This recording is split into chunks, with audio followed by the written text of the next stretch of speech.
አሐዱ አምላክ እንደምን ዋላችሁ? እንደምን ሰነበታችሁ? ምሕረቱ ብዙ የሆነ በቸርነቱ የሰበሰበን እግዚአብሔር ስሙ የተመሰገነ ይሁን።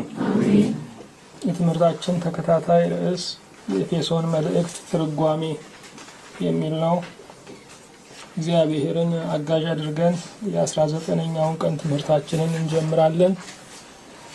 የሐዋርያው የቅዱስ ጳውሎስ መልእክት ወደ ኤፌሶን ክርስቲያኖች የተላከ ምዕራፍ 4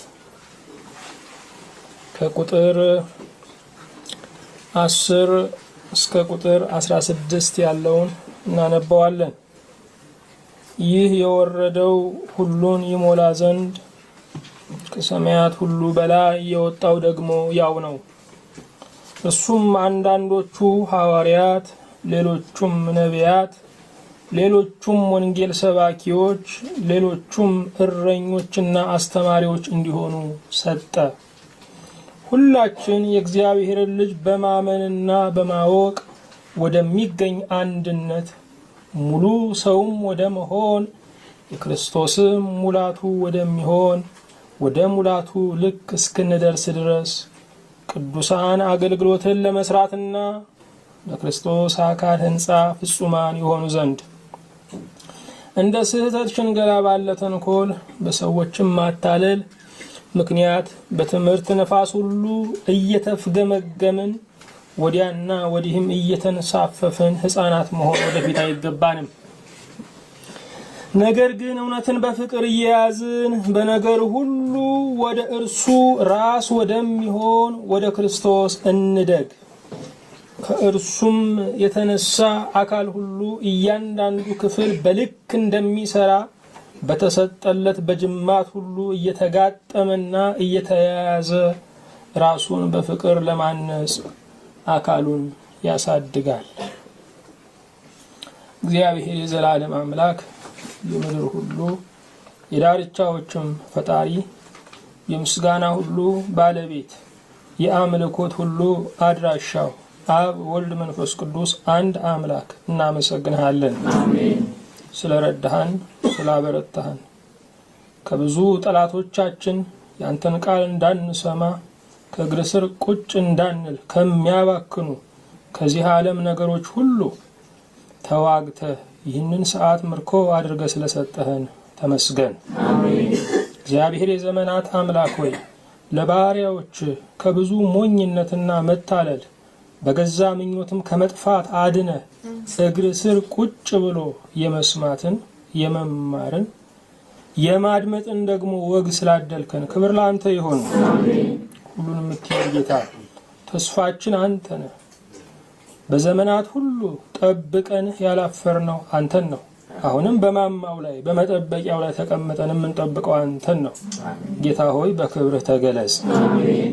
እንደ ጥያቄያችን በመልስህ እንደ ጉድለታችን በሙላትህ እንደምታስፈልገን መጠን ተገለጥልን። አሜን። ክቡርና ቅዱስ ገናና የሆነውን ነፃ የሚያወጣውን የምህረት አዋጅ ያለበትን የፍቅርም ምንጭ የሆነውን ቃልህን በዚህ ሰዓት ልቀቅልን። አሜን። ባሪያዎች ካንተ ሰምተን በረሃነታችን ይረስርስ። አሜን። ምድረ በዳነታችን ይልማ። አሜን። የደረቁ አጥንቶቻችን ሁሉ ይለምልሙ። አሜን። እስትንፋስንም ዝራብን። አሜን። ከወደቅንበት ነገር ትንሣኤን ስጠን። አሜን። ሁሉን የምትይዝ ጌታ በሰላም ጀምረን እስክንፈጽም ከራሳችን በዙሪያውም ካለው ተግዳሮት በአየሩ በግዛቱ ካለው ሰልፍ ሁሉ አድነን። አሜን። በአንዱ ልጅህ በኢየሱስ ክርስቶስ በእርሱ ያለ ክብር ጽን ለአንተ ይገባሃል። አሜን። ከእርሱ ጋራ ከመንፈስ ቅዱስም ጋራ ትክክልም ይሆን ዛሬም ዘወትርም ለዘለዓለሙ አሜን። እሺ፣ የእግዚአብሔር የአምላካችን ስሙ የተመሰገነ ይሁን። አሜን። ባለፈው ሳምንት ከቁጥር 4 እስከ ቁጥር 9 ያለውን ተመልክተናል። ኤፌሶን ምዕራፍ 4 ከቁጥር 1 እስከ 16 ስለ ቤተ ክርስቲያን አንድነት የሚናገር ነው። እግዚአብሔር በአንድነታችን ይከብራል። አንዳንድ የእግዚአብሔር ፍላጎቶች ብዙ ጊዜ ፍንትው ብለው አይገቡንም። ባይገባንም ግን ሁሉን አዋቂ የፍቅር ምንጭ ከሆነው ከእግዚአብሔር ዘንድ የመጡ ከሆነ ልናደርጋቸው ይገባል። ወዳጃችሁን የምትታዘዙት በዝርዝር መረጃ አይደለም። በቃ ያየው ነገር አለ፣ በዚያ ውስጥ መልካም መስሎ የታየው ነገር አለ ብላችሁ ትታዘዛላችሁ። እግዚአብሔር ከወዳጆቻችን በላይ አዋቂ ነው። እግዚአብሔር ከወዳጆቻችን በላይ ለእኛ ፍጻሜ ያለው መልካም ሐሳብን የሚያስብ አምላክ ነው። ስለዚህ እግዚአብሔር አንድነትን እፈልጋለሁ ካለ ባይገባንም መታዘዝ አለብን። ስለዚህ በዚህ ክፍል ላይ ስለ አንድነት፣ ስለ ቤተ ክርስቲያን አንድነት ሐዋርያው ይናገራል። የቤተ ክርስቲያን አንድነት መጠበቅ ያስፈልገዋል። የቤተ ክርስቲያን አንድነት ጥበቃ ያስፈልገዋል። የቤተ ክርስቲያን አንድነት የሚጠበቀው በአገልጋዮች ብቻ አይደለም፣ በእያንዳንዱ የቤተ ክርስቲያን አባል ነው። ክፍሉ ነው የሚናገረው። ስለዚህ እያንዳንዳችን ለመንፈሳዊ አንድነታችን ዘብ መቆም አለብን። ክፉ ነገር ያለ እንክብካቤ ነው የሚያድገው። እንክርዳድ ያለ እንክብካቤ ነው የሚያድገው። አረም ያለ እንክብካቤ ነው የሚያድገው። አበባ ግን ያለ እንክብካቤ አያድግም። አበባ ህብረታችን የሚያድገው በልዩ እንክብካቤ ነው። አበባ ህብረታችን የሚያድገው በልዩ ጥበቃ ነው። መለያየት እንክርዳድ ነው፣ ልፋት አይጠይቅም። መለያየት አረም ነው፣ ልፋት አይጠይቅም። ስለዚህ በቤተ ክርስቲያን መንፈሳዊ አቅማችን የሚለካው እርስ በርስ በመሸካከማችን እንጂ ተጣጥለን በመሄዳችን አይደለም። የመንፈሳዊው አቅም መለኪያ መጣል ሳይሆን የወደቀውን መሸከም መቻል ነው። የወደቀውን መሸከም መቻል ነው። አንድ የ8 ዓመት ልጅ የ6 ዓመት ወንድሙን ተሸክሞት ይጫወታል። በዚያ ጋር የሚያልፈው ሰው አይከብድህም ወይ ማሙሽ ለምን አታወርደውም አለው። ሁለተኛ ታሪክ ነው የምነግራችሁ። ወንድሜ ስለሆነ አይከብደኝም ማለት ራሱ ሸክም የሚፈልግ ነው፣ ግን ፍቅር እንዲሸከም እያደረገው ነው። ይከብደዋል። እንዳይከብደው ግን ኃይል የሚያበድረው ፍቅር ነው። ስለዚህ በመንፈሳዊው አንድነታችን ውስጥ ፍቅርን ማቀጣጠል ያስፈልገናል። ፍቅር ደግሞ መታገስ ነው። ፍቅር መሸካከም ነው። ፍቅር ወንድሜ ይለወጣል ብሎ ተስፋ ማድረግ ነው። እስቲ ባለፈው ሳምንት ያነበብነውን ትንሽ እንይ። ነገር ግን እንደ ክርስቶስ ስጦታ መጠን ለእያንዳንዳችን ጸጋ ተሰጠን ይላል።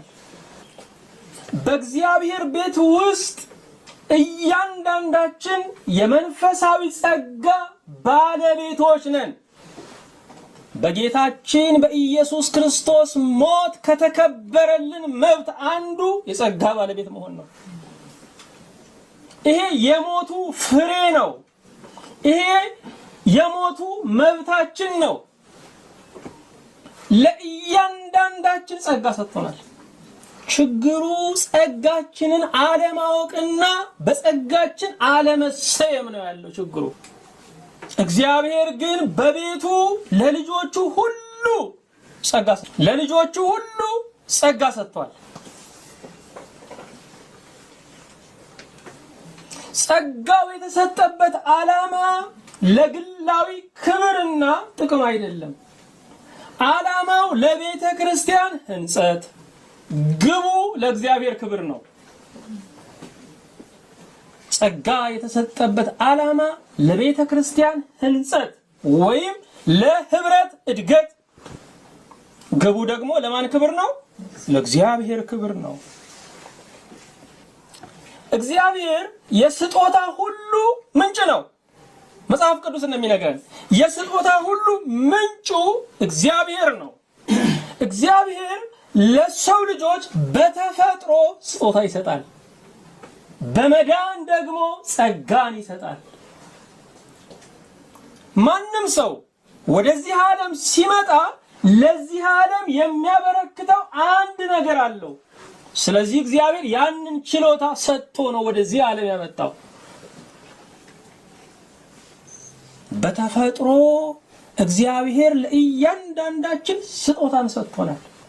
ሙያ ሊሆን ይችላል፣ መብራት መቀጠልም ሊሆን ይችላል፣ አዳዲስ ግኝቶችን ማምጣት ሊሆን ይችላል። በተፈጥሮ የተቀበልነው ስጦታ ዓላማው ምንድነው ስንል ለምንኖርበት ዓለም አስተዋጽኦ እንድናደርግ ነው።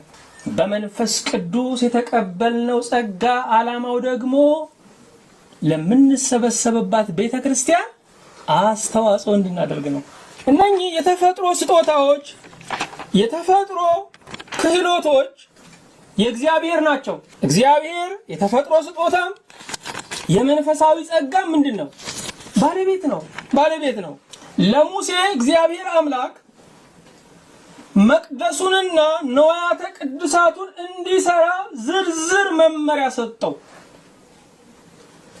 እነኚህ ዝርዝር መመሪያዎች ደግሞ የሚከውን ባስልኤል መሆኑን ነገረው። ላንብብላችሁ።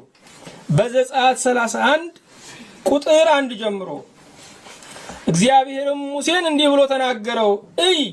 ከይሁዳ ነገድ የሚሆን የሆር የልጅ ልጅ የኡሪ ልጅ ባስልኤልን በስሙ ጠርቼዋለሁ። እግዚአብሔር ይመስገን። በስማችን ነው እግዚአብሔር የሚጠራ። በእግዚአብሔር መንግስት አንቺ ብሎ የለም፣ አንተ ብሎ የለም። እግዚአብሔር በስማችን ነው የሚጠራን። በስራ ሁሉ ብልሃት፣ በጥበብም በማስተዋልም በእውቀትም የእግዚአብሔርን መንፈስ ሞላሁበት፣ የጥበብን ስራ ያስተውል ዘንድ በወርቅና በብር በነሐስም ይሰራ ዘንድ ለፈርጥ የሚሆነውን የዕንቁ ድንጋይ ይቀርጽ ዘንድ እንጨቱንም ይጠርብ ዘንድ ስራውንም ሁሉ ይሰራ ዘንድ። ስለዚህ እንጨት መጥረብም እንጨት ማለስለስም ወርቅ ማንጠርም ብሩን መለየትም እሱ ምንድነው? ስጦታ ነው። ስለዚህ እግዚአብሔር የመንፈሳዊ ጸጋችን ብቻ አይደለም፣ የስጋዊ ሙያችንም ባለቤት ነው። በስጋዊ ሙያችንም በመንፈሳዊ ጸጋችንም ክብሩን ሊወስድ የሚገባው ማን ነው ስንል እግዚአብሔር ነው። እግዚአብሔር ጥሩ አናጢ ስላደረገን ምስጋና ይገባዋል። እግዚአብሔር ጥሩ መሐንዲስ ስላደረገን ምስጋና ይገባዋል። እግዚአብሔር ጥሩ የቴክኖሎጂ ሰው ስላደረገን ምስጋና ይገባዋል። እግዚአብሔር የጠፈር ተመራማሪዎች ስላደረገን ምስጋና ይገባዋል። እግዚአብሔር አንዳንዱን በጭንቅላቱ እንዲኖር ያደርገዋል፣ አንዳንዱን ደግሞ በእግሩ እንዲኖር ያደርገዋል፣ አንዳንዱን በእጁ እንዲተዳደር ያደርገዋል። ይህን ሁሉ የሚቸር ግን ማን ነው? እግዚአብሔር ነው። ይህን ሁሉ የሚሰጥ፣ ይህን ሁሉ የሚያደላድል እግዚአብሔር ነው። አንዳንዱ በአይምሮ ነው የሚኖረው፣ አንዳንዱ ደግሞ በእግሩ ነው የሚተዳደረው። እንደውም ከአይምሮ ይልቅ የኳሱ ደግሞ ይበልጣል። እኛም አንዳንድ ጊዜ የኛ እንዲመስለን ደግመን ነው የምናወራው። አው ኑር ካለው እግዚአብሔር በእግርም ያኖራል፣ ኑር ካለው እግዚአብሔር በእጅም ያኖራል፣ ኑር ካለው እግዚአብሔር ኑሮን ሲሰጥ መኖሪያን አይነሳም። ስሙ ይባረክ። አሜን። ስለዚህ የምናያቸው የቴክኖሎጂ ግኝቶች ሁሉ ባለቤቱ እግዚአብሔር ነው። እነ ቶማስ ኤዲሰን ይህንን ሲሰሩ ከቤተ መንግስት ጀምሮ እስከ ትንሿ ድሃ ድረስ ጨለማን የሚዋጋ መብራትን ሲያዘጋጁ ይሄንን ያየ እግዚአብሔር ነው። ይሄንን የሰጣቸው እግዚአብሔር ነው።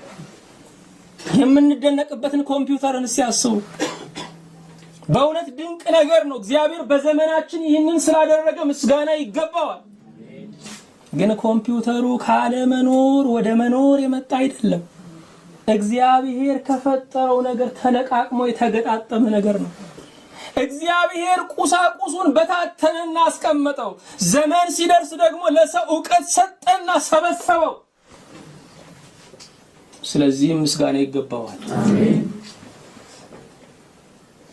አዎ የተፈጥሮ ችሎታ የመንፈሳዊ ጸጋ ባለቤቱ እግዚአብሔር ነው። የተፈጥሮ ችሎታ ዓላማው ለምንኖርበት ዓለም አስተዋጽኦ እንድናደርግ ነው። ስለዚህ ዘበኛው ተግቶ መጠበቅ አለበት። የእግዚአብሔርን መላእክት እያሰቡ ቤት የሚጠርገው ተግቶ መጥረግ አለበት። እግዚአብሔርን እንደሚያገለግል አድርጎ ተፈጥሮ ችሎታ የእግዚአብሔር ምንድነው? ስጦታ ነው። የመንፈስ ቅዱስ ጸጋ ባለቤቱ ራሱ እግዚአብሔር ነው። ዓላማው ለቤተ ክርስቲያን ህንጸት ነው፣ ለወንጌል መስፋፋት ነው። ግቡ ለእግዚአብሔር ክብር ነው። እግዚአብሔር ይመስገን። ይህንን ሁሉ አድርጎ ተመስገን ብቻ በሉኝ ነው ያለው። ይህንን ሁሉ አድርጎ ከፍ ያለ ሂሳብም አልጠየቀንም። ተመስገን ብቻ በሉኝ ነው ያለው። ክብር ለስሙ ይሁን። አሜን። ነገር ግን እንደ ክርስቶስ ስጦታ መጠን ለእያንዳንዳችን ጸጋ ተሰጠን። ለእያንዳንዳችን ምን ተሰጠን? ጸጋ ተሰጠን። ለቀሳውስት ብቻ አይደለም፣ ለጳጳሳት ብቻ አይደለም፣ ለሰባኪዎች ብቻ አይደለም። ለእያንዳንዳችን ጸጋ ተሰጠን። ከክርስቶስ የተወለደ የመንፈስ ቅዱስ ጸጋ ባለቤት ነው። በእግዚአብሔር ቤት ውስጥ መሃን የለም። ክርስቶስን አግኝቶ መሃን የለም። ከኛ የሚወለድ ነገር አለ። እግዚአብሔር በውስጣችን ያስቀመጠው ክቡር ነገር አለ። ሌጣ የለም፣ ስራ ፈት የለም። እንደውም ቃሉ በዚህ ክፍል ላይ እንደምናየው እያንዳንዳችን የአካል ምንድነን ተብሏል? ክፍል ነን። እያንዳንዱ የአካል ክፍል ሲተመልከቱት ሁሉም ቦታውን ይዞ ነው የተቀመጠው። ይሄ አይን እግር ላይ ቢሆንስ ኖሮ እኛ መብራቱን ይኸው ላይ ያስቀመጥነው አይደል? እግዚአብሔር ላይ ያስቀመጠው። ሁሉም ቦታውን ይዞ ተቀምጧል። ሁሉም የራሱ ምን አለው? ድርሻ አለው። የራሱን ድርሻ ሁሉም ተግቶ ይፈጽማል። አንዱ ድርሻውን ካቆመ ሌሎች ሁሉ ይዛባሉ፣ ስራው ሁሉ ይቆማል። ስለዚህ በውል ማንረዳቸው የአካል ክፍሎች እንኳን ሳይቀሩ የራሳቸው የሆነ ምን አላቸው? ድርሻ አላቸው። የሚታይ እጅና እግር ብቻ አይደለም፣ የማናያቸው የአካል ክፍሎቻችን ድርሻ አላቸው። በአደባባይ የሚታዩ አገልጋዮች ብቻ አይደለም፣ የማይታዩ ምእመናን በእግዚአብሔር ቤት ድርሻ አላቸው። ለምን ስንል የአካሉ ክፍል ናቸው። ስለዚህ ከኛ የሚጠበቀው ድርሻዬ ምንድነው የሚል ነው። አንዳንድ ጊዜ የግል ድክመታችንን የግላችን ብቻ ይመስለናል። አይደለም፣ የአካል ክፍሎች ስለሆነን ጨጓራችን ሲታመም ራሳችን ይታመማል። ከቤት አንወጣም፣ እግራችን ሁሉ ይተሳሰራል። አንድ እግራችን ሲያነክስ አንደኛው ጤና ቢሆንም መራመድ አይችልም። ስለዚህ የአንዱ መንፈሳዊ በሽታ የአካሉ ሁሉ በሽታ ነው። አንዱ ሲዝል አካሉ ሁሉ ይዝላል። አንዱ ሲደክም አካሉ ሁሉ ይደክማል። ስለዚህ መበርታት ያለብን ለግላችን ደህንነት ብቻ ሳይሆን ለቤተ ክርስቲያን ህልውና ነው። ለምን ስንል ክርስቶስን ካገኘን ጀምሮ ለራሳችን አንኖርም። ያመነው ለራሱ ያልኖረውን ክርስቶስን ነው። ስለዚህ ያመነውን ስንተረጉሞ ለራሳችን አንኖርም። ለቤተ ክርስቲያን ህልውና ስንል መበርታት አለብን። አንዳንድ ወላጆች እኔ የምኖረው ለምን ስል ነው ይላሉ፣ ለልጄ ስል ነው ይላሉ። ለልጄ ስል ነው። አሁን አደግ ብሎ ያ ነገር የምኖረው ለጌታዬ ክብር ለቤተ ክርስቲያን ህንጸት ነው። እግዚአብሔር ይመስገን። ስለዚህ ወደ ላይ በወጣ ጊዜ ምርኮን ማረከ፣ ለሰዎችም ስጦታን ሰጠ። ምርኮን ምን ይቀድመዋል? ባለፈው ሳምንት አንስተናል። ምርኮን አንደኛ ጦርነት፣ ሁለተኛ ድል ይቀድመዋል። ከጦርነት ቀጥሎ ድል አለ። ከድል ቀጥሎ ምን አለ? ምርኮ አለ። አንዳንድ ጊዜ ድል ተከናውኖ ውጊያ ሊያገረሽ ይችላል። ምርኮ ግን ፍጹም ጦርነቱ መጠናቀቁን የሚያበስር ነው። ኢየሱስ ክርስቶስ ምርኮን አከፋፈለ። ጦርነቱ ተፈጽሟል። እግዚአብሔር ይመስገን። ጦርነቱ ተፈጽሟል። በእኛ ሥጋ ሞትና መቃብርን ድል ነስቷል። ድሉን የኔ ብለን እንድንቀበለው በእኛ ሥጋ ድል ነሳለን። ለድሉ ባይተዋርነት እንዳይሰማን፣ ለድሉ ገለልተኛነት እንዳይሰማን የእኛን ሥጋ ለብሶ መቃብርና ሞትን አሸነፈልን። ክብር ለስሙ ይሁን። አሜን። ራሱ ጌታችን ምንድን ያለው? አይዟችሁ አትፍሩ፣ እኔ ዓለሙን አሸንፌዋለሁ። የሀገራችን ሰዎች ምን ይላሉ? የተሸነፈን ጦር ሕፃን ሳይቀር ይማርከዋል ይላሉ። ስለዚህ የተጠራ ነው ለምርኮ ነው። ዓለሙ ተሸንፏል፣ ሰይጣን ተሸንፏል። እኛ የተጠራ ነው ለምርኮ ነው። ምርኮ ጉልበት አይጠይቅም። ጉልበት የሚጠይቀው ውጊያ ነው። ጉልበት የሚጠይቀው ድሉ ነው። ውጊያው በቀራንዮ፣ ድሉ በጎልጎታ ሆኗል። ውጊያው በሞቱ፣ ድሉ በትንሣኤ ሆኗል። ክብር ለስሙ ይሁን። ወደ ላይ በወጣ ጊዜ ምርኮን ማረከ። ለሰዎችም ምን ሰጠ? ስጦታን ሰጠ። በዚህ ዓለም ላይ የጦር ጀግኖች በዘመናት ሁሉ ስማቸው የሚነሳ ታላላቅ ሰዎች አሉ። ዓለምን ያስገበሩ። የነኚህ ሁሉ የጦርነታቸው መነሻ ትዕቢት ነበረ። የገናንነት ጥማት ነበረ። እነኚህ ሁሉ የሚመስላቸውን ወንድማቸውን ገደሉ። ኢየሱስ ክርስቶስ የተዋጋው ግን ከመቃብርና ከሞት ጋር ነው። በዘመናት ሁሉ ሞት አጥቶ ይኖር ነበረ። ለሞት ሞትን የከፈለው ኢየሱስ ክርስቶስ ነው። ጠቢባንን ሁሉ ያንበረከከ ሞት፣ ጀግኖችን ሁሉ ያንበረከከ ሞት ማን ያስወግደዋል? ማን ያሸንፈዋል? ተብሎ ሁሉ የተማረከለት ሞት በቀኑ ብቻ እንዳይመስላችሁ፣ ገና ሳይመጣ በሐሳብ ሁሉ የተማረከለት ሞት በኢየሱስ ክርስቶስ ሞት ተከፈለው። ኢየሱስ ክርስቶስ የሞት ሞቱ ነው። ኢየሱስ ክርስቶስ ሲመልሱልኝ ለሞት የሞትን ጽዋ የከፈለው ኢየሱስ ክርስቶስ ነው። ክብር ለስሙ ይሁን።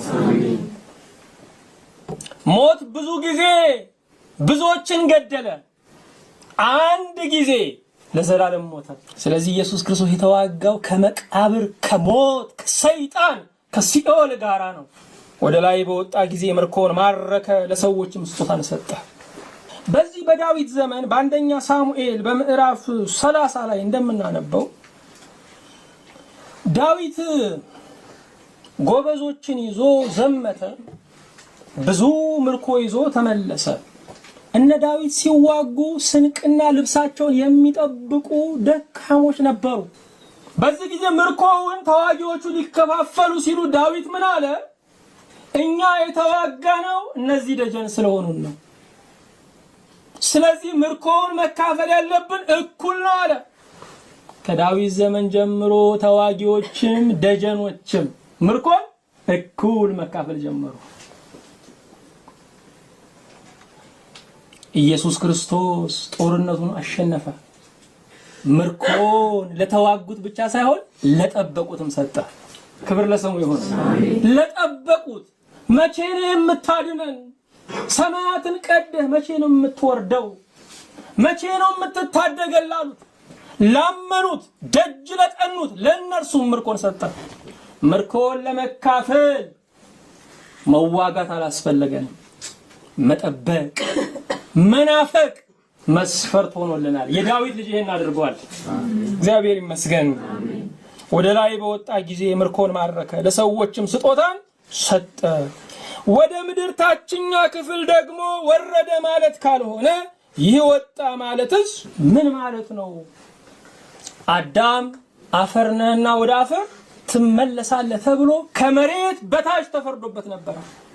ከመሬት በታች የተፈረደበትን አዳምን ከሰማያት በላይ አስቀመጠው። ወገኖቼ ካለበት ድረስ ሊያወጣን ካለንበት ድረስ ወረደ። የሱ አድራሻው ልዕልና ነው፣ የኛ አድራሻችን መቃብር ነው። ሰማይና መቃብርን የሚያዛምዳቸው የሚያገናኛቸው የጥዋ ቀን የለም። ፍቅር አገናኛቸው። ፍቅር ከመንበረ ጸባኦት እስከ መቃብራችን ድረስ መሰላሉን ዘረጋ።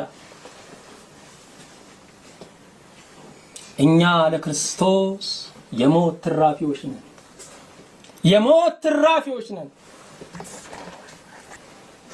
ሁላችንም ብንሆን የምንመራበት መመሪያ ኖሮ ማኖር ነው። ሞቶ በማኖር መመሪያ የመጣው ክርስቶስ ብቻ ነው።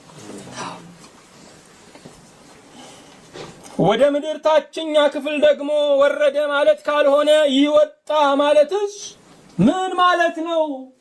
ወጣ የሚለውን ቃል የሚያስከትለው ወረደ የሚለው ቃል ሲቀድም ነው። ኢየሱስ ክርስቶስ ወደ ሰማይ የወጣው ወደ መቃብር ምን ብሎ ስለነበረ ነው? ወርዶ ስለነበረ ነው።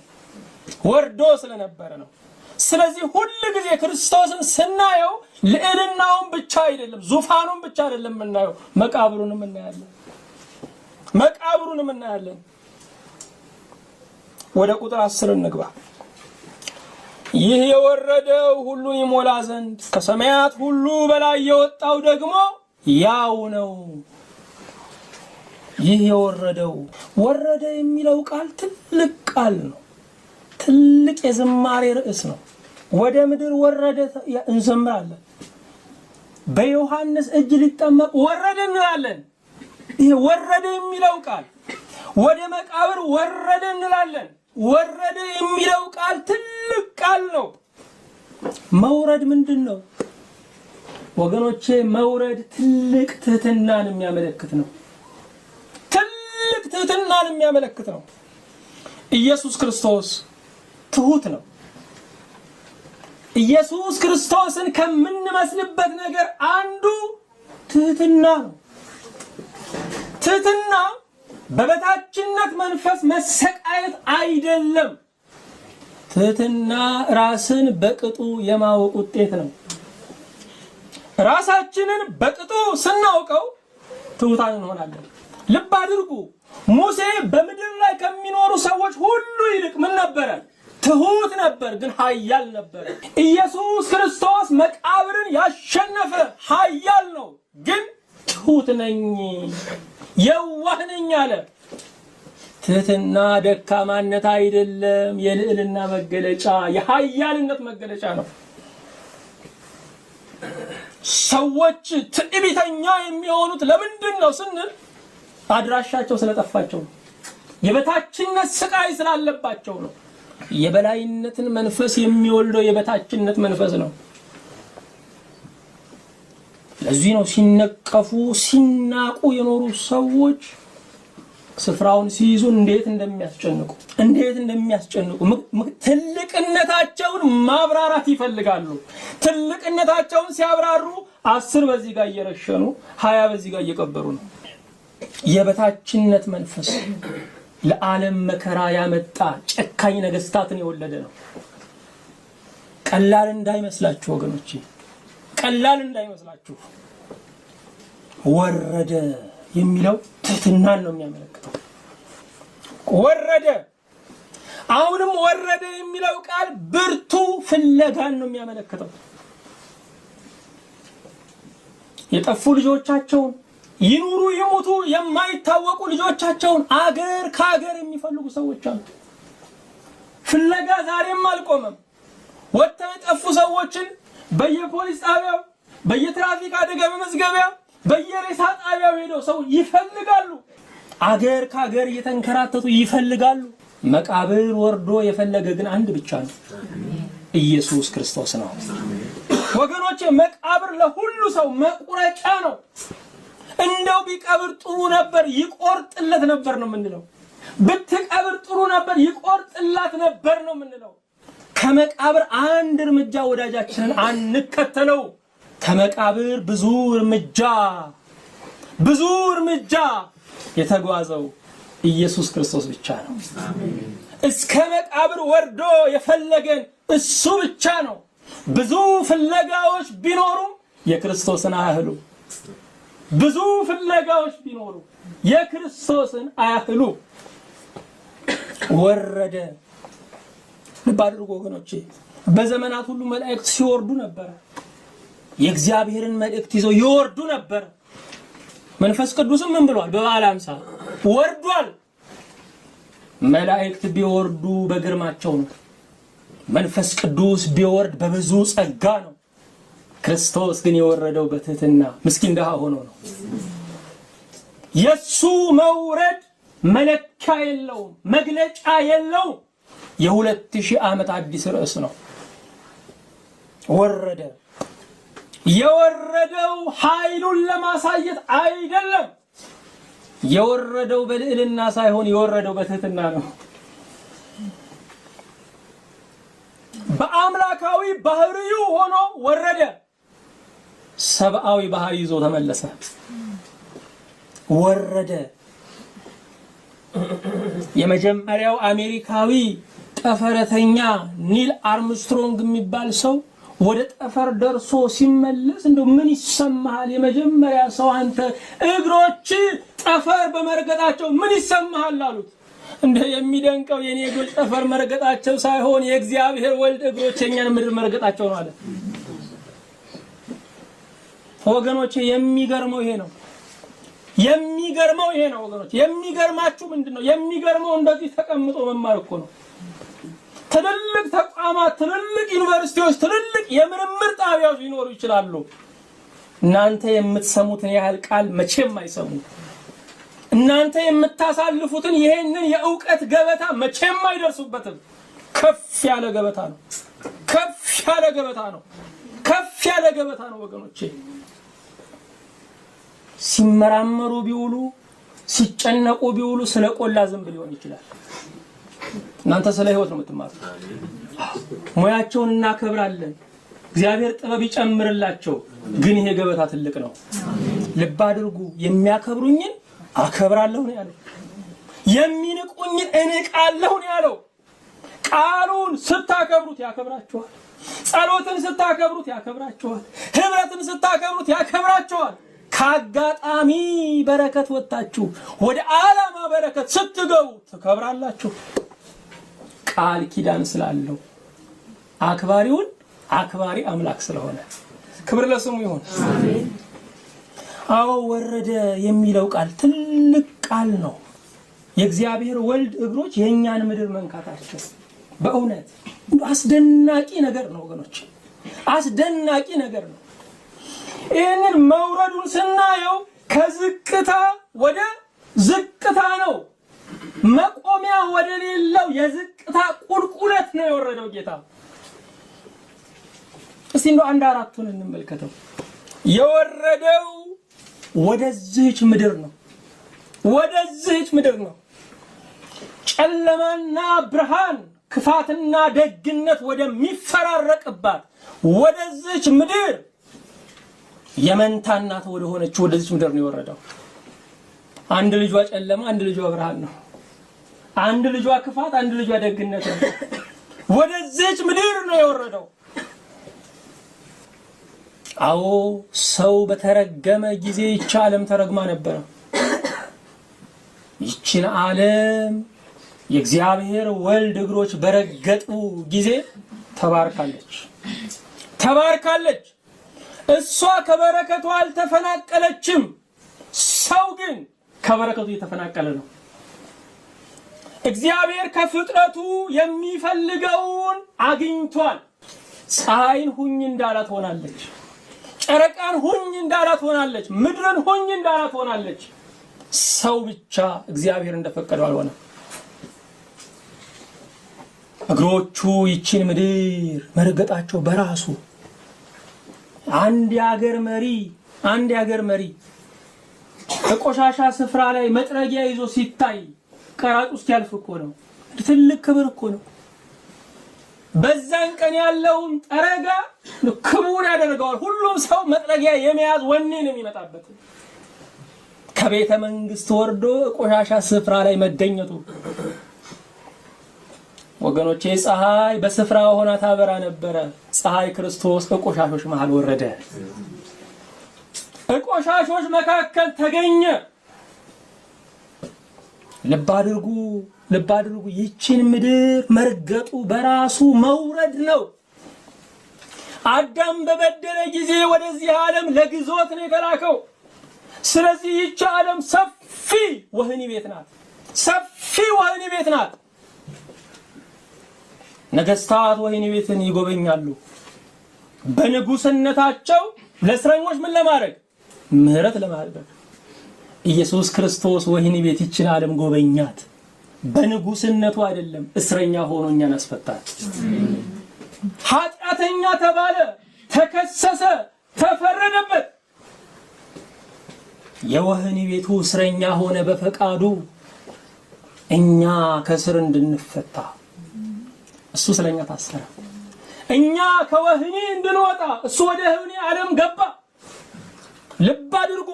የማይገባንን የምናገኘው የማይገባውን ከተቀበለ ነው። ሚዛኑ እንዲስተካከል የማይገባንን እንድናገኝ የማይገባውን ተቀበለ።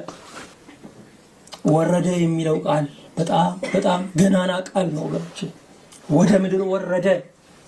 ሁለተኛውስ የባሪያን መልክ ወደ መያዝ ወረደ። የባሪያን መልክ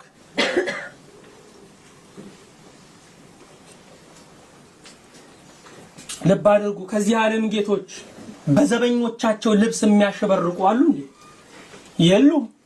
ልብሱ እንኳን ከተመሳሰለ ያወልቁታል። የነሱን የሚመስል መልበስ አይፈልጉም። ያሽከሮቻቸውን የሚመስል ልብስ መልበስ አይፈልጉም። ያሽከሩን ልብስ አይደለም፣ ያሽከሩን ስጋ ነው የለበሰው። የኛን ስጋ፣ የባሪያን ስጋ ነው የለበሰው። በትልልቁ ቤት ሁሉ ወገኖቼ ይታፈር የነበረው ትልልቆች የሚባሉ ከገረዶቻቸው ወለዱ ተብሎ እንዴት ልዩ ምስጢር ነው እንዳይወጣ እንደ ትልቅ ውርደት ነው። ጌታ ግን ከባሪያ ጋራ በስጋ ሲዋሃድ እንደ ውርደት አልቆጠረው።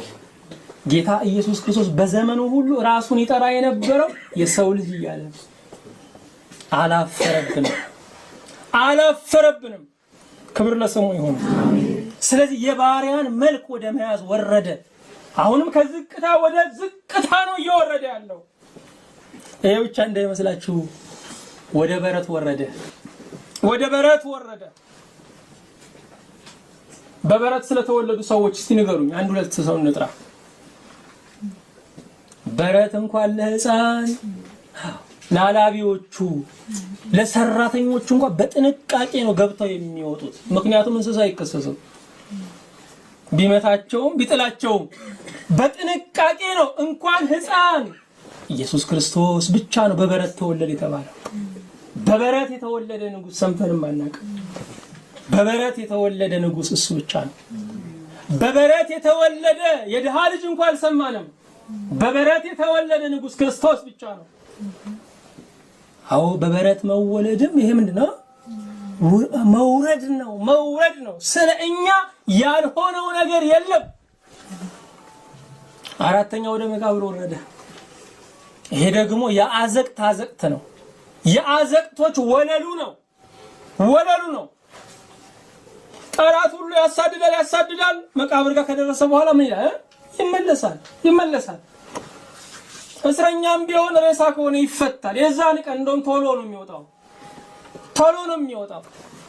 የዛን ቀን አልፈርምም ዛሬ አልገባም የሚል የለም።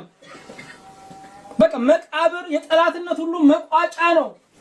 የመውደቅ ሁሉ ወለሉ ነው። ማንም ከዛ በኋላ አይወቃቀስም። ኢየሱስ ክርስቶስ ከመቃብር ወረደ። እኛን ከፍ ለማድረግ በማይነገር ክብር ሊጠቀልለን በማይነገር መዋረድ ውስጥ አለፈ። ክብር ለስሙ ይሁን።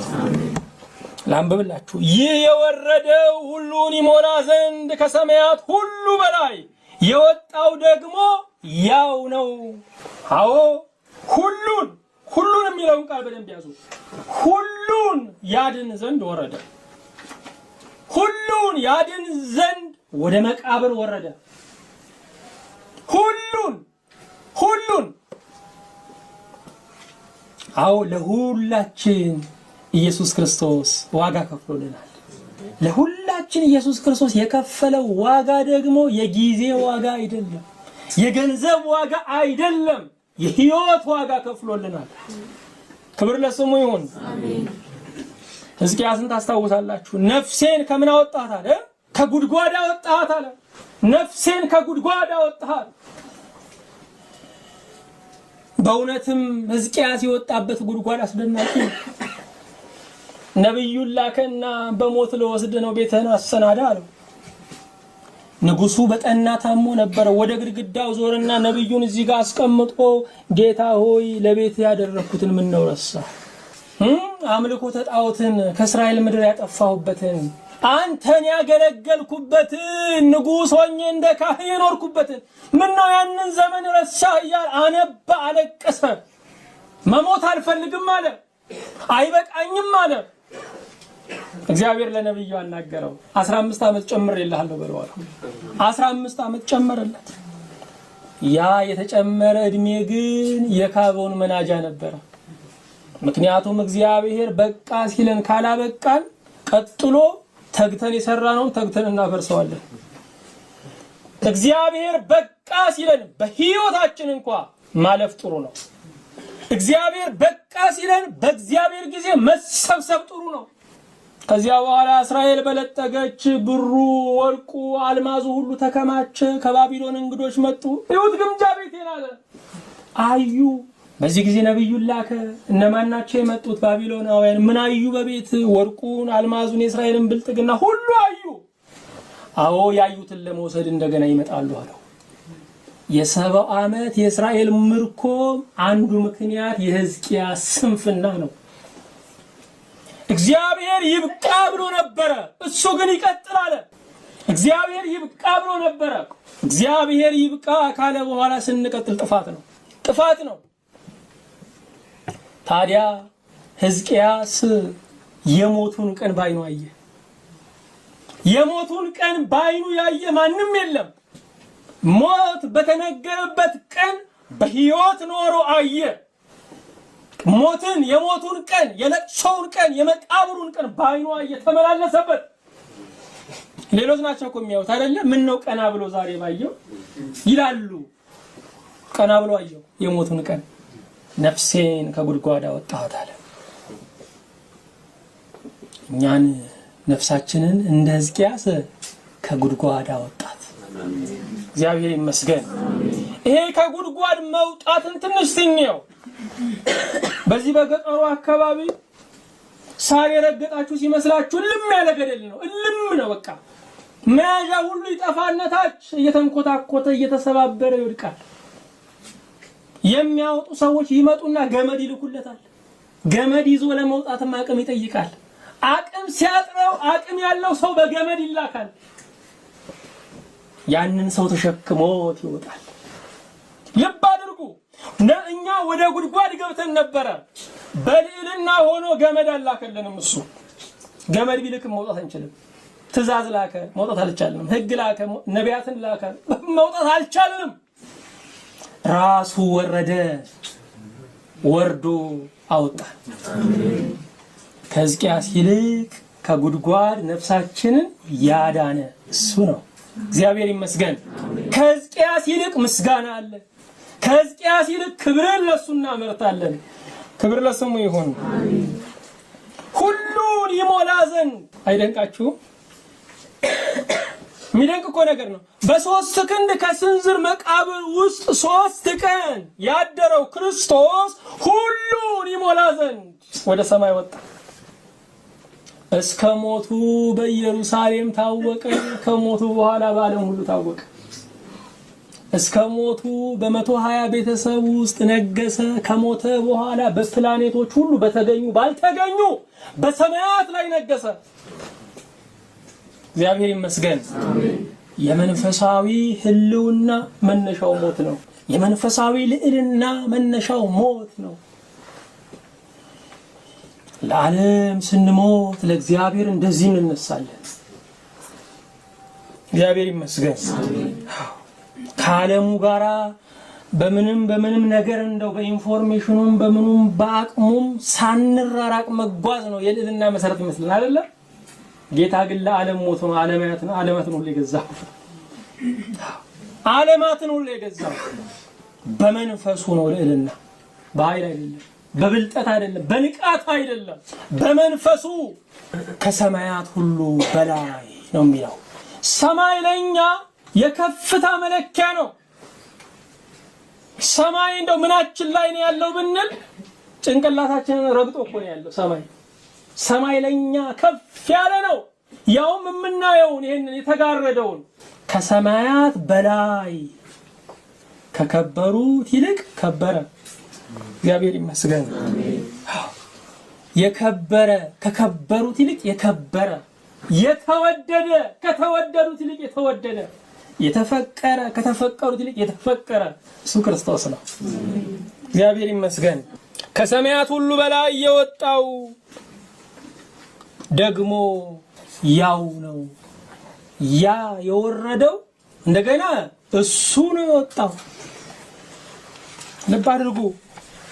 ወደ መቃብር የወረደው ክርስቶስ ሌላ፣ ወደ ሰማያት የወጣው ክርስቶስ ሌላ አይደለም። አንዳንዶች ይቀበላሉ ክርስቶስን ነብይ ነው ይላሉ። ግን ቀራንዮ ላይ ሲደርስ አመለጠ፣ ሌላ ተመስሎለት ተሰቀለ ይላሉ። ስለዚህ ለነሱ እስከ ቀራንዮ ድረስ ይቀበሉታል፣ ከቀራንዮ በኋላ አይቀበሉትም።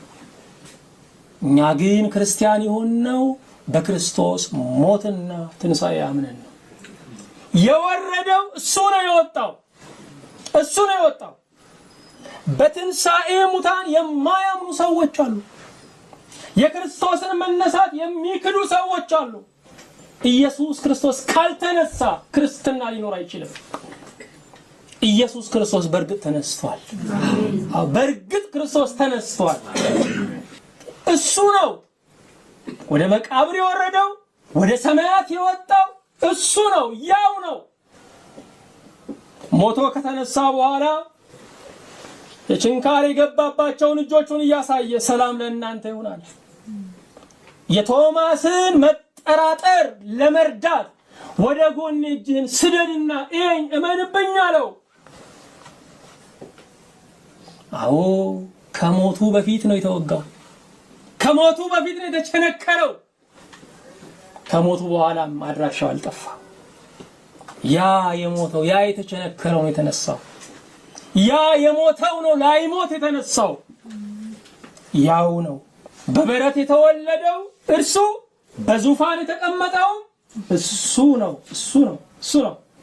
እንደ ደካማ በዚህ ዓለም ላይ የተገፋው ዛሬ ለሚያምኑት ሁሉ ኃይልን የሚሰጠው እሱ ነው። ያው ነው። ከዘላለም እስከ ዘላለም ድረስ ያው ነው የሚለው እኮ። ያው መለወጥ መናወጥ ሳያገኘው ያው ሆኖ ይኖራል። አዎ መለወጥ የፍጥረት ባህሪ ነው። ትላንት ቡቃያ የነበረው አሁን ይለመልማል። የለመለመው ደግሞ ይለወጥና ምን ይላል? ያፈራል። ያፈራው ደግሞ ይረግፋል። ሰውም እንደዚሁ ነው። እንቡጥ የነበረው እንደገና ትንሽ ጠንከር ማለት ይጀምራል። የጠነከረው ያቆንጆ እንደገና መጠውለግ ይጀምራል። መለወጥ የፍጡር ባህሪ ነው። የማይለወጥ የማይናወጥ ለዘላለም ያው ሆኖ የሚኖር የእነ አብርሃም አምላክ ዛሬም በጉልበቱ ያለው፣ የይስሐቅ አምላክ ዛሬም በውበቱ ያለው፣ የያዕቆብ አምላክ ዛሬም በረድኤቱ ያለው ያው ነው። እግዚአብሔር ይመስገን። አው ያው ነው። በክርስቶስ ውስጥ ሁለትነት የለም። ያው ነው። የሞተው እሱ ነው። በክብር ያለው እሱ ነው። አው ብዙ ሰዎች በዚህ ጌታ ላያምኑ ይችላሉ። ምክንያቱም እነሱ የሚፈልጉት አምላክ የሚገድል አምላክ ነው። የሚሞት አምላክ ማመን አይፈልጉም። የኛ ጌታ ግን የፍቅር ጌታ ነው። መርፌ እየተሰካለት ግደልልኝ የሚባል አይደለም። መስቀል ተሸክሞ ስለ ሁላችን የሞተ ነው። በሞተው ጌታ ነው የምናምነው። ያ ባይሆን ኖሮ ወገኖች የኛ የልብ ስብራት ጠገና ያገኙ ነበር። ኃያል አምላክ የሚችለው አይደለም። የፍቅር ቅባት የሚጠግነው ነው። እግዚአብሔር ይመስገን። ሁሉን ይሞላ ዘንድ ወገኖቼ፣ ሁሉን ይሞላል፣ ሁሉን ይገዛል ማለት ነው። እሱ የአጽናፈ ዓለሙ ንጉሥ ነው። ለመንግስቱ ድንበር የለውም፣ የጊዜ ድንበር የለውም፣ የቦታ ድንበር የለውም። ሁሉን ይሞላል። ሁሉን ስለሚሞላ ነው ዛሬ እንዲህ ያስተምረናል። ከሞት በኋላ ደግሞ እንገናኛለን ብሎ ቀጠሮ ይዞልናል። ከሞት በኋላ ቀጠሮ ያዛችሁለት ወዳጅ አላችሁ እንዴ?